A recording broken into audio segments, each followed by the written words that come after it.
Un saludo para todos los hermanos de la Primera Iglesia Bautista y también para los amigos que están participando de esta predicación.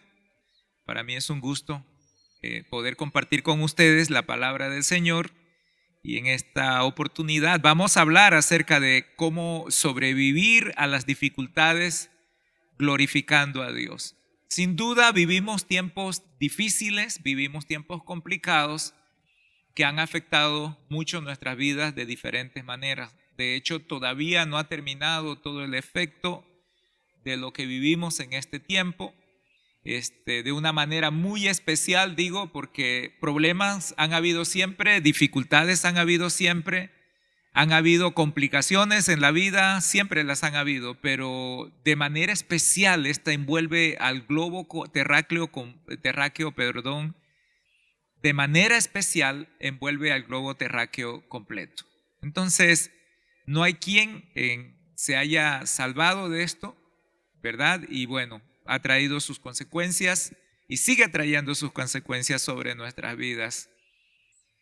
Vamos a orar para pedir que el Señor bendiga este tiempo de estudios y vamos a pedir que su palabra pueda fortalecer nuestros corazones, pueda afirmar nuestra fe y nuestra confianza en el Señor y que podamos honrar el nombre de Dios a través de nuestras vidas. Vamos a orar. Padre bendito, te damos las gracias por tu amor y tu bondad. En esta hora, Señor, en el que levantamos nuestro clamor, probablemente algunas personas de las que están presentes a través de la dimensión virtual, porque todo mundo en esta oportunidad seguro lo va a ver así, tal vez esté pasando alguna situación difícil, alguna situación compleja, complicada. En el nombre de Jesús nos venimos a presentar delante de ti ahora que reflexionamos sobre las angustias, las aflicciones y cómo salir victorioso de ellas y glorificando tu nombre. Oramos, Señor, para que extiendas tu mano de socorro, de ayuda, para que mires, Señor, nuestra angustia y que puedas ver, Señor, nuestra situación, Padre Celestial, y que extiendas tu mano de socorro. Permítenos, con la certeza que nos da tu palabra y tu persona, del socorro divino, permítenos acercarnos en este momento a tu palabra. Aquieta nuestros corazones, aquieta nuestras mentes, para que podamos, Señor, escuchar tu voz a través de tu palabra, podamos refugiarnos en ella, Padre Celestial, y podamos recibir la fuerza para seguir adelante. En tus manos dejamos este tiempo y que sea tu Espíritu Santo el que nos hable a través de tu palabra. En Cristo Jesús, amén y amén. ¿Cómo sobrevivir a las dificultades glorificando a Dios? Las situaciones difíciles son parte de nuestra situación natural. Somos limitados como seres humanos. No podemos tener el control de todo, no podemos dominar sobre todas las cosas y no podemos controlar las cosas. De hecho, ni siquiera el dinero, aunque sirve para mucho, pero tener mucho dinero, ni siquiera eso nos libra de las situaciones difíciles de la vida. Y aparte de eso, hay cosas que no se resuelven con ningún recurso material cuando se refiere a nuestras vidas. De serlo así, nadie que tuviera dinero, que fuera rico, se suicidaría, que fuera famoso, terminaría con su propia vida, o nadie que fuera rico y famoso experimentaría algún grado de dolor, algún grado de sufrimiento, de aflicción o algún grado de depresión. Y estas son realidades que nos acompañan, que están con nosotros y nos van a acompañar mientras nuestra existencia humana esté sobre esta tierra. Tal vez suene como una mala noticia, pero en realidad no lo es. Es el reconocimiento natural de nuestra situación humana golpeada por el pecado, ¿verdad? Y es parte de esta naturaleza caída y del mundo que hemos creado con esa golpeado por el pecado. Entonces, sí, podría ser una mala noticia, pero también es una lectura real de lo que nos toca vivir, de lo que nos toca experimentar mientras pasamos por esta vida hasta que Dios quiera. Este año, algunos hemos pasado situaciones difíciles. en el contexto de nuestras familias. Para algunos las angustias son pasajeras y bueno, para otros ha sido mucho más pesado, mucho más difícil. Todo este tema del sufrimiento es como un misterio, porque en nuestra mente quisiéramos pensar que la gente buena le va bien en todo, pero en realidad no siempre sucede así. Buenos desde el concepto nuestro como un ser humano común y corriente, como un ser humano común y corriente. Vamos a leer en el libro de los Salmos un par de salmos, el Salmo 79 y el Salmo 80. Yo se lo voy a leer rápidamente para que, basado en estos dos textos, vayamos a reflexionar acerca justamente de cómo vencer las aflicciones y brindar la honra y la gloria a Dios, a pesar de ellas, en medio de ellas y después de ellas. Dice así la palabra de Dios, Salmo 79. Oh Dios, vinieron las naciones a tu heredad, han profanado tu santo templo, redujeron a Jerusalén a escombros, dieron los cuerpos de tus siervos por comida a las aves de los cielos, la carne de tus santos a las bestias de la tierra. Derramaron su sangre como aguas en los alrededores de Jerusalén y no hubo quien los enterrase. Somos afrentados de nuestros vecinos, escarnecidos y burlados de los que están en nuestros alrededores. ¿Hasta cuándo, oh Jehová, estarás airado? ¿Hasta cuándo, oh Jehová, estarás airado para siempre? Arderá como el fuego tu celo. Derrama tu ira sobre las naciones que no te conocen y sobre los reinos que no invocan tu nombre. Porque han consumido a Jacob y su morada han asolado. No recuerdes contra nosotros las iniquidades de nuestros antepasados. Vengan pronto tus misericordias a encontrarnos, porque estamos abatidos. Ayúdanos, oh Dios, de nuestra salvación por la gloria de tu nombre, y líbranos, y perdona nuestros pecados por amor de tu nombre. Porque dirán la gente, ¿dónde está su Dios? Sea notorio en la gente, delante de nuestros ojos, la venganza de la sangre de tus siervos que fue derramada. Llegue delante de ti el gemido de los presos conforme a la grandeza de tu brazo. Preserva a los sentenciados a muerte y devuelve a nuestros vecinos en su seno 7 tantos de su infamia con que te han deshonrado, oh Jehová. Y nosotros, pueblo tuyo y ovejas de tu prado, te alabaremos para siempre, de generación en generación, cantaremos tu alabanza. El otro pasaje es el libro de los Salmos, el Salmo capítulo 80 igual. Vamos a leer el Salmo 80 que dice así: Oh pastor de Israel, escucha, tú que pastoreas como ovejas a José, que estás entre los querubines, resplandece. Despierta tu poder delante de Efraín, de Benjamín y de Manasés, y ven a salvarnos. Oh Dios, restáuranos, haz resplandecer sobre nosotros tu rostro y seremos salvos. Oh Jehová, Dios de los ejércitos, ¿hasta cuándo mostrarás tu indignación contra la oración de tu pueblo? Le diste a comer pan de lágrimas y a beber lágrimas en gran abundancia. Nos pusiste por escarnios a nuestros vecinos y nuestros enemigos se burlan entre sí. Oh Dios de los ejércitos, restáuranos, haz resplandecer tu rostro y seremos salvos. Hiciste venir una vid de Egipto, echaste las naciones y la plantaste, limpiaste sitios delante de ella e hiciste arraigar raíces y llenó la tierra.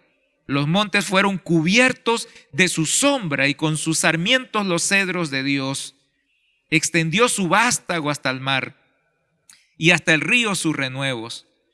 ¿Por qué aportilla sus vallados y las vendimian todos los que pasan por el camino?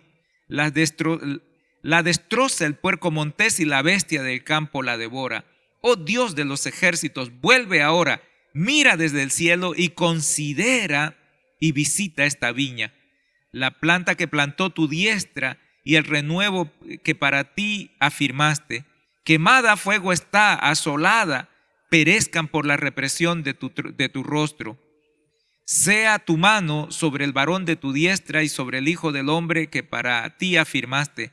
Así no nos apartaremos de ti, vida nos darás e invocaremos tu nombre. Oh Jehová, Dios de los ejércitos, restáuranos, haz resplandecer tu rostro y seremos salvos. Y seremos salvos. ¿Por qué hemos leído estos dos pasajes como si fueran uno y lo estamos amarrando? Porque el Salmo 79, si ustedes se fijan, en el último versículo, el versículo 13 dice: y nosotros, pueblo tuyo y ovejas de tu prado, te alabaremos para siempre, de generación en generación, cantaremos tus alabanzas.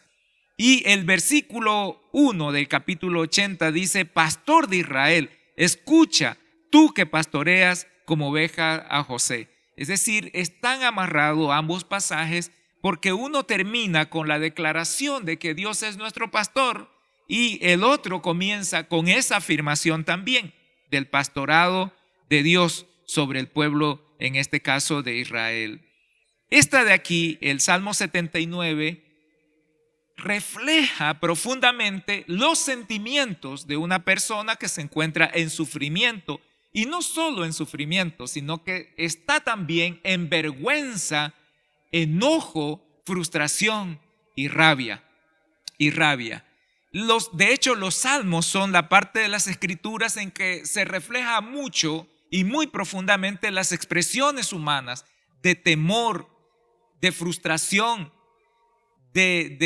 ¿cómo se llama? De incertidumbre, de odio, de enojo y de venganza, de amor, de confianza, de alegría, de gozo. Se reflejan profundamente en el libro de los Salmos. A mí, los Salmos son para mí como un vaso fresco, porque cuando los leo puedo identificar muchos de mis sentimientos en ciertas situaciones, en ciertas circunstancias. Se ven reflejados porque son como un espejo para nosotros. Y en esta ocasión, pensando en lo que dice el salmista, ¿verdad?, acerca del dolor profundo que siente en ese momento por causa de la situación en la que están viviendo y por causa de lo que ha pasado. Ahora, para llegar al contexto del Salmo 79 y 80, debemos de entender que el año 586, el pueblo de Judá fue conquistado por los babilonios y la ciudad fue destruida. Tenemos libros como el de Daniel que nos habla de ese momento terrible en el que vienen los babilonios, conquistan al pueblo de Israel, destruyen el templo, matan, ¿verdad?, a mucha gente, se llevan a los príncipes, a la gente joven de Israel, los convierten en eunucos para el servicio en los palacios de este reino conquistador. Entonces las ciudades fueron destruidas, murió mucha gente, se derramó mucha sangre, familias despedazadas. El azote de esta conquista trajo sus consecuencias profundas en la vida del pueblo de Israel. Entonces, estos salmos están hablando de ese momento, haciendo una memoria de lo que sucedió y de cómo vivieron esas circunstancias. Y lo que dice el salmo es bastante vívido en la manera en cómo se expresa, porque imagínense que la matanza fue tal que no hubo gente suficiente para enterrar a los muertos y muchos quedaron a la intemperie, los cuerpos, los cadáveres quedaron a la intemperie, y las aves de los cielos, dice el Salmo, vinieron a comer el cuerpo del pueblo santo de Dios, del pueblo santo de Dios. Oh Dios, dice, vinieron, el Salmo 79, versículo 1, vinieron las naciones a tu heredad, han profanado tu santo templo, redujeron a Jerusalén a escombro, dieron los cuerpos de tus siervos para comida a las aves de los cielos. Es una descripción terrible. Si usted se imagina lo que está pasando en ese momento, lo que estaba sucediendo, era espantoso. Yo no puedo imaginarme vivir en ese momento y ver a mi esposa, a mis hijos, ¿verdad?, enfrentar con ellos esa circunstancia y esa situación. Es espantoso la sensación de impotencia, de temor, de miedo, de rabia, de enojo, porque en realidad se estaba perdiendo absolutamente todo. Se estaba perdiendo absolutamente todo. De hecho, En el Salmo 84, cuando en el Salmo, 80, cuando está el salmista hablando, dice acerca de ese momento, el versículo 4, Jehová Dios de los ejércitos, ¿hasta cuándo mostrarás tu indignación contra la oración de tu pueblo? Y fíjese lo que dice el versículo 5, le diste a comer pan de lágrimas y a beber lágrimas en abundancia. Lágrimas en abundancia. Esa era la situación en ese momento en el pueblo de Israel. En el Salmo 79, del versículo 1 al 7, encontramos la dimensión de esa pérdida, de ese daño que habían sufrido el pueblo de Israel. Desde el versículo 1 al versículo 3 se nos habla acerca de la pérdida material y también de la afección física completa que estaban recibiendo a causa de la conquista. Fueron desarraigados de toda propiedad posible. Ellos perdieron todo derecho sobre cualquier bien material. Y no solo eso, el preservar su propia vida fue considerado como un premio, porque muchos murieron y permanecer con vida era como el premio máximo que en ese momento se podría tener. Y en realidad, pensando en la vida, es el bien mayor que como seres humanos podemos recibir de nuestro Dios. Entonces hay una pérdida material. Imagínese usted, yo sé que hay gente que ha perdido el trabajo. Yo sé que hay gente que pierde el trabajo no solo por la circunstancia general, financiera y económica que estamos viviendo todos en este tiempo, sino porque alguien intervino, alguien malinformó, alguien de manera intencional hizo que perdiera el trabajo, que perdieras el sustento que tú llevas a tu casa para proteger a tu familia. Esto es claramente visible aquí. Ningún derecho se respetó y perdieron todo bien material. Y no solo eso, sino que la vida era lo único que les quedaba como premio. Y aunque probablemente en esa circunstancia alguno hubiera pensado que morir hubiera sido un regalo, mejor morir todos juntos como familia, que mis hijos no vayan de esclavo, que mis hijos no sean llevados para servir como sirvientes a otro país. Porque no es el sueño de un padre, no es el sueño de un hombre y de una mujer que sus hijos terminen así o que su familia termine así. Entonces, desde el versículo 1 al 3 hay una pérdida material profunda. En el versículo 4 de este pasaje del Salmo 74 dice: somos afrentados por nuestros vecinos, escarnecidos y ofendidos por los que están a nuestro alrededor. No solo se había perdido lo material, no solo se había perdido las cosas materiales que hasta ese momento se tenía, sino que también se perdió el respeto y el daño moral que estaban recibiendo, porque eran proverbio y burla. Dolía en el alma profundamente sobre todo lo que ya se había perdido. Lo material no fue suficiente, o lo material no fue todo, sino el daño moral que estaba recibiendo el pueblo era un daño que causaba un dolor en el alma de manera profunda. Y así es como a veces quedamos.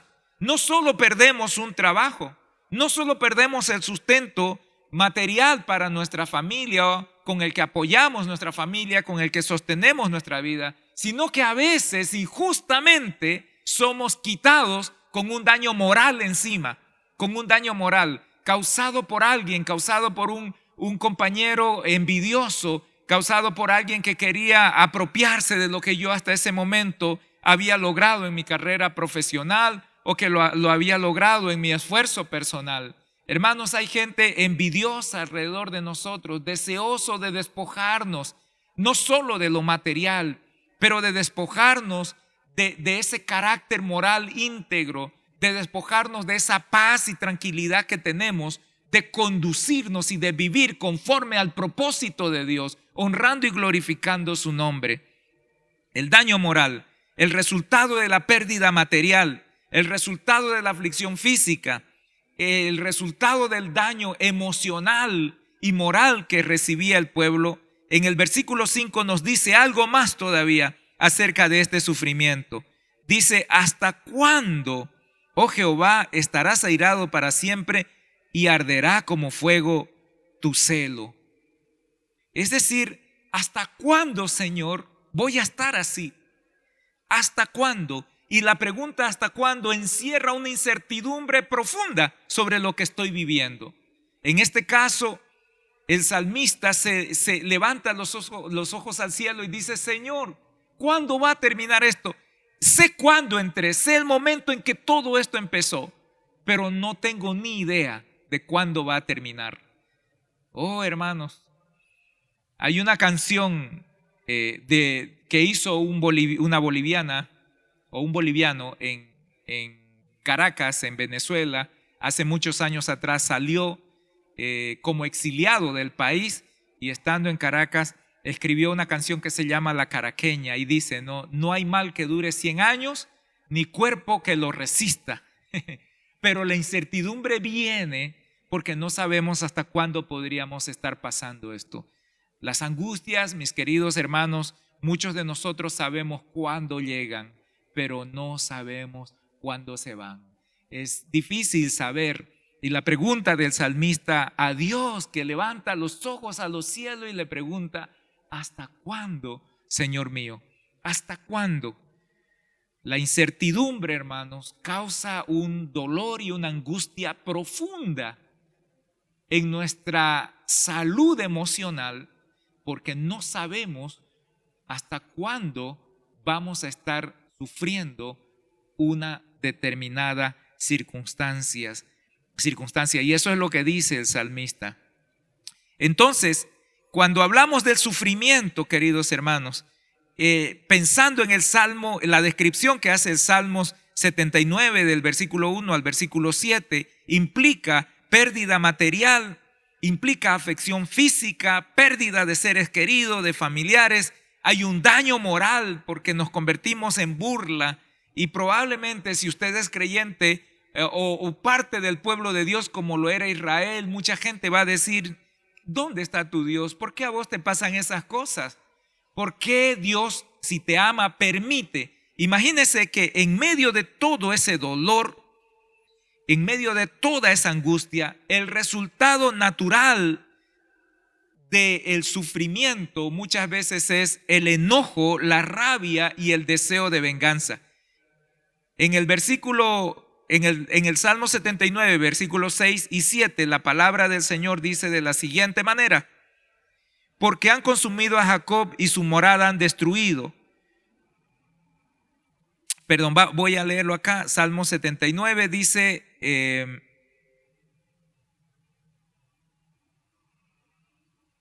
el versículo 6 dice: derrama tu ira sobre las naciones que no te conocen, y sobre los reinos que no invocan tu nombre, porque han consumido a Jacob y su morada ha sido asolada. El versículo 11: llegue delante de ti el gemido de los presos, conforme a la grandeza de tu brazo preserva a los sentenciados de muerte. Versículo 12 dice: y devuelve a nuestros vecinos en su seno 7 tantos de su infamia con que te han deshonrado, oh Jehová. El deseo de venganza es un deseo natural cuando hemos sufrido el daño, cuando estamos en sufrimiento. Créanme que el año pasado, ya casi hace un año atrás, el Señor llamó a mi papá a través del COVID. Y tengo esperanza y tengo fe en el Señor, pero fue un dolor profundo, un golpe muy duro para nosotros como familia, porque ni lo esperábamos. Fue en cuestión de 4 o 5 días que la enfermedad se agravó en él, 4 o 5 días, y partió para la presencia del Señor. Y cuando yo estaba allí, me enteré de la noticia aquí en Costa Rica, yo doblé mis rodillas y comencé a llorar y saben, en ese momento comencé a sentir un poco de rabia y pensaba yo: tanta gente que merece la muerte. Comencé a pensar en eso, tanta gente que voy a decirlo así, es como una basura, una lacra, por el daño que hace, por el tipo de cosas que hacen, por el daño que hacen a nuestra sociedad, y están vivos y enteros. ¿Por qué a mí? ¿Por qué a nuestra familia? ¿Por qué a mi papá? Y nos enojamos. De hecho, el salmista dice, como ya leí en el Salmo 80, el versículo 5, Les diste a comer pan de lágrimas y a beber lágrimas en abundancia, decía el salmista. Y está mirándole a Dios y diciendo, nos diste a beber pan de lágrimas y de beber lágrimas en abundancia. Y cuando estamos en sufrimiento, a veces en el enojo, culpamos a Dios por las cosas que están sucediendo. Y obviamente es una lectura muy natural de nuestra, valga la redundancia, naturaleza, pero una visión incorrecta, porque la angustia y el dolor tienden a distorsionar la manera en cómo nosotros vemos y vivimos las cosas a nuestro alrededor. El deseo de venganza del salmista, que lleva en su oración el deseo de que Dios aplaste a los enemigos, a los que han causado tanto daño, mirar al cielo en la expectativa de que Dios pueda hacer algo y en parte culparlo a Él por las cosas que están pasando. Ese es el resultado del dolor. Pero ¿sabe qué? Le voy a decir algo. La forma de lograr la victoria en medio de la aflicción, en primer lugar, es aceptando lo que estamos viviendo. Aceptamos lo que estamos viviendo. Y lo que hace el salmista es describir su situación, interpretar su situación, reaccionar a la situación, pero mirar a los cielos. Hermano, no vale la pena negar lo que sucede. No podemos negar las cosas que están viniendo a nuestra vida, los problemas que tenemos. Y yo sé que hay muchos cristianos que no aceptan o niegan las situaciones difíciles por las que viven, porque han tenido la idea y la imagen equivocada y errónea que por ser cristiano, este tipo de cosas no le van a pasar en la vida, no le van a pasar. Es una visión errónea y una comprensión errónea de la fe, porque estamos hablando del pueblo de Dios. Estamos hablando, y el Salmo 79 claramente lo dice, tus santos fueron asesinados y la carne de tus santos fue dada para alimento de las aves. Sí, de los santos. Cuánta gente inocente, cuánta gente santa en esa situación enfrentó el sufrimiento, el dolor y la muerte. Hay que aceptar lo que vivimos. De hecho, como digo, los salmos no niegan los sentimientos y las emociones que nos genera el sufrimiento.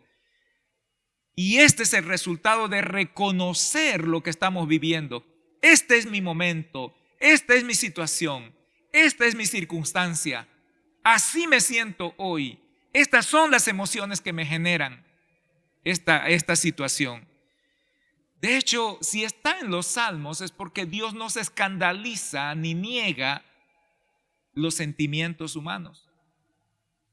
La situación me llama a eso. O sea, yo puedo llorar, de hecho lo hice y lo he hecho por familiares, lo he hecho por amigos, ¿verdad? Me he identificado con otros que están en sufrimiento, he llorado por el sufrimiento personal.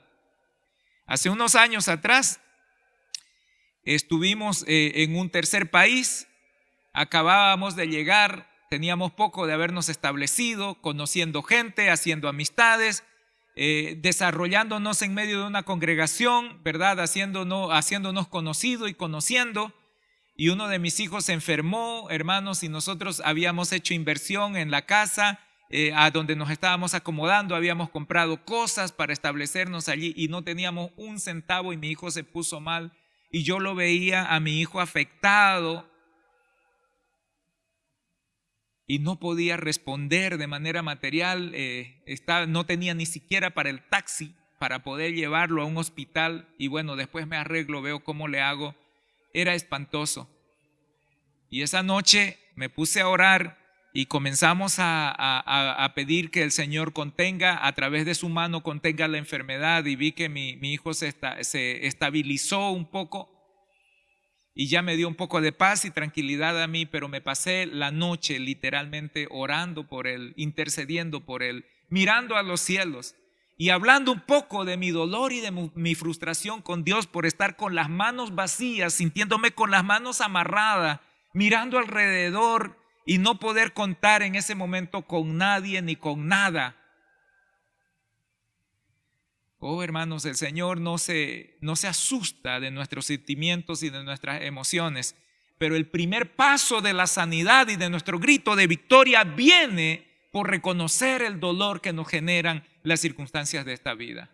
Sí, hermano, no es pecado llorar. Hasta Jesús lloró, hasta Jesús derramó lágrimas de dolor por las situaciones que él estaba viendo y la situación de miseria, de pecado, de muerte en la que estamos sometidos también nosotros. Así que Dios entiende el corazón nuestro y no nos prohíbe expresarnos.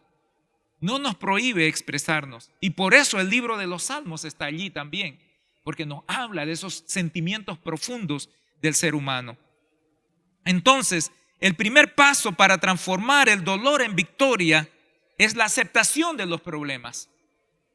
En segundo lugar, para convertir nuestros problemas y dificultades en victoria y en motivo de honra y de gloria a Dios, es enfrentar nuestras faltas a través de la confesión.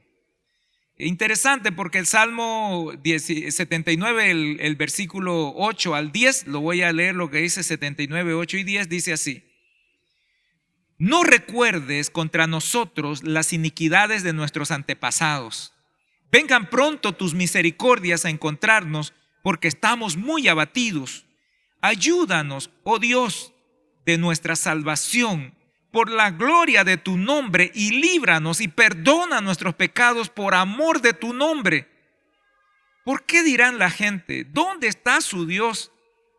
Sea notorio en la gente, delante de nuestros ojos, la venganza de la sangre de tus siervos que fue derramada. Aquí el salmista hace algo. Mira alrededor, ve el sufrimiento, ve el ambiente de muerte, de humillación que están viviendo y experimentando, pero al mismo tiempo mira hacia adentro, mira hacia su propio ser y mira hacia su pueblo, mira lo que han hecho, lo que han vivido, y reconoce algo. Le dice: Señor, nuestros antepasados te ofendieron, pecaron, no te hicieron caso. Por favor, no nos traigas ese pecado y nos los cobres a nosotros. No cobres a nosotros ahora el pecado de nuestros antepasados. Pero hay un reconocimiento de que la generación pasada vivió una vida de desobediencia, de pecado en relación con Dios. Y claro que sí, lo que ellos vivían en ese momento en parte era el resultado de lo que sus antepasados habían hecho, de los pecados de los reyes, del pueblo, de los sacerdotes anteriormente. Había consecuencia de eso. En segundo lugar, si se fijan en el texto, en el versículo 9 dice: ayúdanos, oh Dios, de nuestra salvación, por la gloria de tu nombre, líbranos y perdona nuestros pecados por amor de tu nombre. Es interesante porque el salmista clama por perdón a Dios ahora por lo mío, por lo que nos toca a nosotros, lo que yo estoy viviendo, lo que estamos viviendo. Y no dice porque yo soy justo, porque yo soy santo, porque yo soy correcto, porque yo tengo mucha fe, porque yo doy mi diezmo, porque yo voy a la iglesia todos los domingos. No, dice por amor de tu nombre. ¿Sabe por qué? Porque nosotros somos pecadores, porque somos limitados, porque somos frágiles y no ganamos el perdón de Dios por nuestra actitud, por nuestro accionar. Lo ganamos solo por la gracia y la misericordia de Dios, bendito sea su nombre. No nos ganamos nada, hermano. Somos pecadores. La Biblia dice que no hay uno solo. No hay uno solo. Todos nos hemos corrompido por el pecado. Solo Dios nos puede perdonar. Solo Dios nos puede perdonar. ¿Y sabe qué es lo que hace el salmista? Acude al Señor y le dice: perdona los pecados de nuestra generación pasada. Por amor de tu nombre, por tu gracia, por tu poder, por tu nombre bendito, perdona nuestros pecados. ¿Sabes por qué, Señor? Porque en tu perdón también está la gloria de tu nombre de por medio. ¿Por qué va a decir la gente: ¿dónde está tu Dios? ¿Dónde está tu Dios? lo que hace el salmista es una confesión de pecado. Confiesa los pecados heredados, confiesa su dependencia completa de Dios y se cobija en Él para el perdón. Y aparte de eso, reconoce que el perdón restaura el testimonio y la gloria de Dios en nosotros. El perdón restaura el testimonio y la gloria de Dios en nuestra vida. Cuando Él dice, ¿por qué dirán la gente? ¿Dónde está su Dios? Sea notoria a la gente delante de nuestros ojos, ¿verdad? Su poder, su justicia, y en este caso la justicia de Dios a través de la venganza de los siervos, de la vida de los siervos de Dios derramada en ese momento.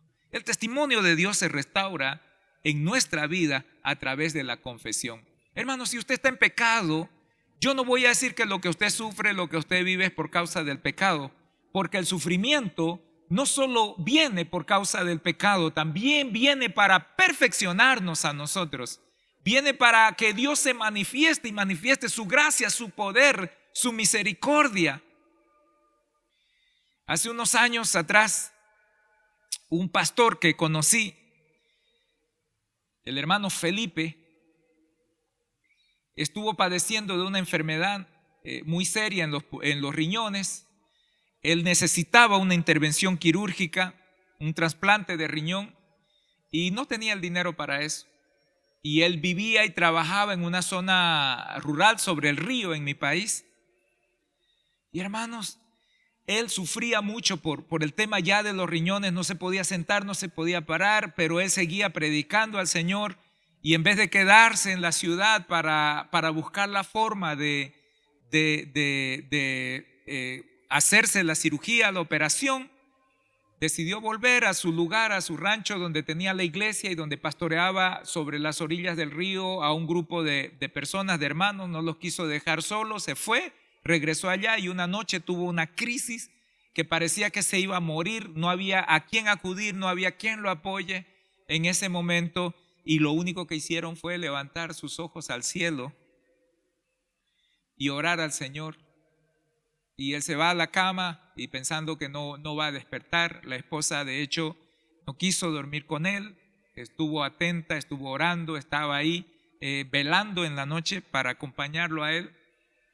Y en medio de la noche, en uno de esos momentos de dolor profundo en el que ya él sentía que se acababa todo, él como en una visión ve como el techo de paja de su casa se levanta y ve que alguien desciende del cielo y entra por el techo abierto de la casa y lo toma a él y le da la vuelta y lo vuelca en la cama, y él siente cómo se le abre la espalda, y él siente cómo introducen sus manos y algo hacen con su cuerpo ahí adentro, y luego siente cómo cierra, le dan la vuelta, el ángel o esa persona que él vio descender se fue igual y el techo se cerró y volvió a estar como estaba antes.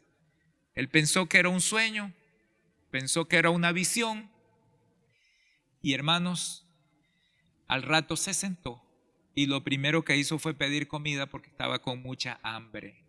Hay situaciones de nuestra vida que el Señor las permite para glorificarse en medio de nosotros.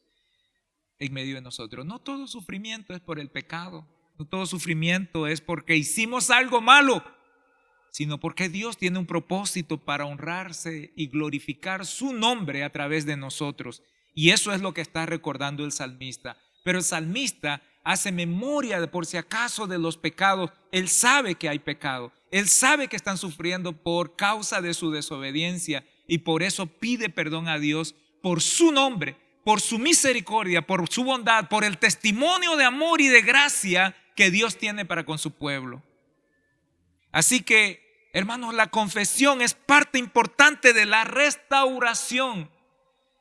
La confesión es parte importante de la transformación de nuestro sufrimiento y de nuestro dolor en victoria y en canto de gloria para Dios. No le eche la culpa a los demás. Si el Espíritu de Dios le habla a usted y le confronta con pecados que usted está cometiendo y pecados que usted está viviendo y está recibiendo las consecuencias de esos pecados. No le eche la culpa a otro, no se justifique, confiese, porque el Señor todavía tiene gracia, misericordia y poder para transformar su vida. Finalmente,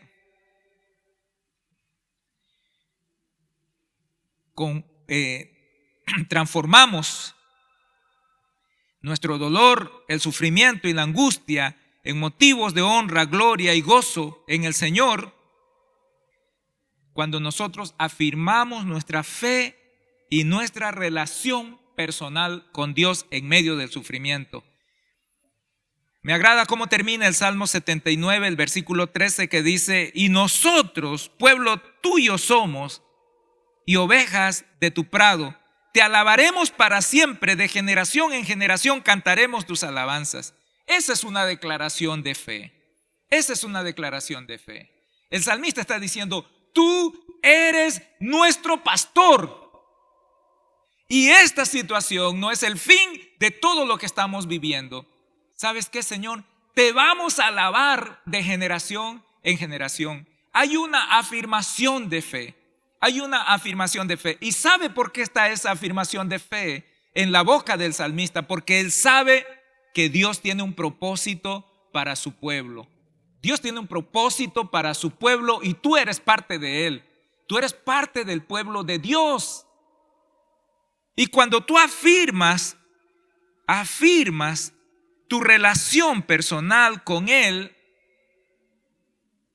entonces la esperanza brota. Pero tienes que volver a tu pastor. Estoy hablando de Dios. Tienes que volver a tu pastor. Tienes que volver a mirar a tu pastor. Tienes que entender que en medio del sufrimiento y el dolor, Él está contigo y todavía Él tiene su vara, el cayado en su mano con el que todavía va a dirigir tu vida. Regresa al redil, regresa al lado del pastor. Y eso es lo que hace el salmista. Sí hay sufrimiento, sí hay angustia, pero nosotros somos ovejas tuyas y tú eres el pastor. Somos ovejas, ¿verdad? Dice el salmista, somos ovejas de tu rebaño. Somos ovejas de tu rebaño. Acercarnos al Señor es la actitud correcta. Yo sé que puedes empezar como el salmista diciendo: nos diste a comer pan de lágrimas y bebimos lágrimas y más lágrimas todavía. Sí, podemos pensar que tal vez Dios nos abandonó o que Dios no nos escuchó y de pronto estamos viviendo esto. Es posible. Pero la actitud correcta es volver a tu Dios. Es volver tu mirada a tu Dios. En segundo lugar, debemos de afirmar nuestra dependencia de Él. Hay algo hermoso, precioso y lindo en el Salmo 80. Y se lo voy a leer para que ustedes se goce también conmigo. En el versículo 3 dice así: Dios, restáuranos, haz resplandecer tu rostro y seremos salvos.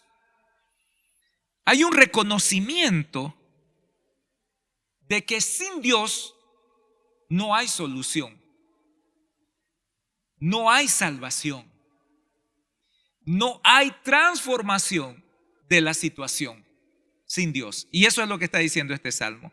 Y por eso dice en el versículo 3, Dios, restáuranos. El versículo 7 dice, Dios de los ejércitos, restáuranos, haz resplandecer tu rostro y seremos salvos. Otra vez se repite lo mismo, pero note que en el primero dice Dios, Elohim, restáuranos. Y en el versículo 7 dice Elohim Sabaoth, Dios de los ejércitos, el guerrero, el poderoso, el que tiene poder, restáuranos. El versículo 14, Dios de los ejércitos, vuelve ahora, mira desde el cielo y considera y visita esta viña. Y otra vez note lo que dice, Dios de los ejércitos. El primero, Dios restáuranos. El segundo, Dios de los ejércitos. El tercero, Dios de los ejércitos. Y otra vez pide lo mismo, restáuranos. Entonces, ahí hay una mención de la persona de Dios. El 3, el 7, el 14 y el último versículo que nos habla acerca de Dios como una declaración profunda de dependencia es el versículo 19. Y ahí dice: Jehová, Dios de los ejércitos, restáuranos. Jehová, Dios de los ejércitos. Ahora, Elohim es el nombre que se le da a Dios. Es el nombre que se le da a Dios. Pero cuando habla de Jehová, que es el tetragrama de las 4 letras, ¿verdad?, del nombre de Dios, y que se traduce en otras versiones como Yahvé. Yahvé viene del verbo ser o estar. El significado es ser de Yahvé. Por eso él dice: yo soy el que soy. Yahvé es lo que le dijo el Señor a Moisés cuando le pregunta: si me preguntan quién eres, ¿qué le digo? Él dijo: yo soy Yahvé, es decir, soy el que soy, ser. Y no solo significa ser Yahvé, sino significa estar.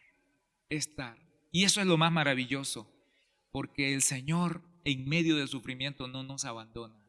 No solo es Dios para nosotros, sino que está con nosotros. Entonces afirmamos nuestra dependencia de Dios y confiamos profundamente en su poder. Mirando hacia el futuro, trascendiendo el momento. Me agrada, y termino con esto, con la declaración de fe que hay en el versículo 13 del Salmo 79. Y nosotros, pueblo tuyo y ovejas de tu prado, te alabaremos para siempre. De generación en generación cantaremos tus alabanzas. Hermano, toda circunstancia es pasajera. Toda circunstancia es pasajera. Usted no puede determinar su vida, la naturaleza de Dios, el propósito de Dios por un solo momento, por una circunstancia, por un momento difícil, porque eso es un error. Usted necesita mirar, como lo hace el salmista, hacia el cumplimiento de los propósitos eternos de Dios de los que usted es parte. Es decir, Dios tiene un futuro todavía para usted. Y cuando usted se acerca a Dios, cuando usted confiesa algún pecado delante de Él, cuando usted afirma la gracia de Dios sobre su vida, usted trasciende el momento difícil por el que está pasando y proyecta su fe mucho más allá. Oh, hermano, cuando eso sucede, cuando el Señor abre nuestros ojos y nos ayuda a ver más allá del momento duro y difícil que pasamos, nos lleva a ver más allá el cumplimiento de sus propósitos de amor, de sus propósitos eternos, al premio del supremo llamamiento divino. Hermano, lo que sale de nuestra boca es alabanza. Aún en medio del dolor momentáneo, en medio de la circunstancia momentánea, en medio de la angustia momentánea, un canto de alabanza, de honra y de gloria va a salir de nuestra boca para nuestro Dios cuando nos aferramos, cuando nos acercamos a Él. Hermanos, el único camino que tenemos como seres humanos, como hijos de Dios, es acudir al regazo. La Biblia dice que el que habita al abrigo del Altísimo morará bajo la sombra, bajo Él, y va a descansar. Bendito sea su nombre. ¿Estamos pasando tiempos difíciles? Claro que sí. Este año he llorado como no he llorado en muchos años. De veras se lo digo. Pero tengo fe, tengo esperanza. Sé que Dios no ignora lo que estamos viviendo. Y afirmo plenamente mi fe, mi dependencia, y reconozco la limitada naturaleza imperfecta que me gobierna. Y necesito que Él me cubra con su gracia. Y miro hacia adelante con esperanza, porque Él está vivo. Jehová de los ejércitos está presente. Yahvé está. Él es Dios. Está conmigo y está aquí en este momento. En el momento de tu sufrimiento, Dios está allí. En el momento de tu angustia, tu Señor está contigo. Búscalo. acércate a Él. Entrega tus dificultades en este momento. Tráelas a los pies del Señor. Hay pecado que confesar, hazlo. Hazlo. Mira, cuando le hablas a Dios de tu pecado, no le dices nada nuevo porque Él lo sabe todo. Pero Él espera que tú lo confieses, como dice Juan 1:9, que si confesamos nuestros pecados, Él es fiel y justo para perdonarnos y limpiarnos. Y yo te invito, si hubiera en medio de sufrimiento una convicción de pecado que el Espíritu Santo te trae, confiésalo, confiésalo y ríndete a los pies de ese Señor de amor. Porque no es por lo que tú eres o por lo que tú haces, sino solamente porque Él te ama, y porque te ama tiene propósito para con tu vida. No te rindas, más bien ríndete a los pies del Señor. Acude a Él, que es la torre fuerte, y Él te va a levantar. Padre bendito, en esta hora venimos, Señor, ante tu presencia una vez más, y te rogamos, Dios, escuches el clamor de socorro, de auxilio, Señor, de tu pueblo, de tus hijos y de toda persona que levanta delante de ti, Señor, en angustia, su dolor, su clamor, Señor, en tu trono de gracia. Escucha, Señor, tú que estás presente, tú que estás en el trono, pero que también estás al lado nuestro. Extiende tu mano, Señor, ahora. Trae esperanza, Señor, y convierte el dolor y el lamento, Señor, en gozo, en cántico y celebración, mi Padre. Tú puedes hacer eso en tu gracia y en tu misericordia. En esta hora, Señor, en medio de nuestro dolor, de nuestra angustia, declaramos que te vamos a alabar y vamos a glorificar tu nombre. No solo yo, sino mis hijos y los hijos de mis hijos van a proclamar tu nombre, tu bondad y tu grandeza, mi Dios, y van a alabar tu nombre, porque tu gracia y tu misericordia trascienden cualquier momento y circunstancia difícil que nosotros estemos viviendo. En el nombre de Cristo Jesús. Amén. Que el Señor te bendiga y que Él despierte en ti una actitud de dependencia. Corre y cobíjate en Él, que Él te está esperando. Dios te bendiga.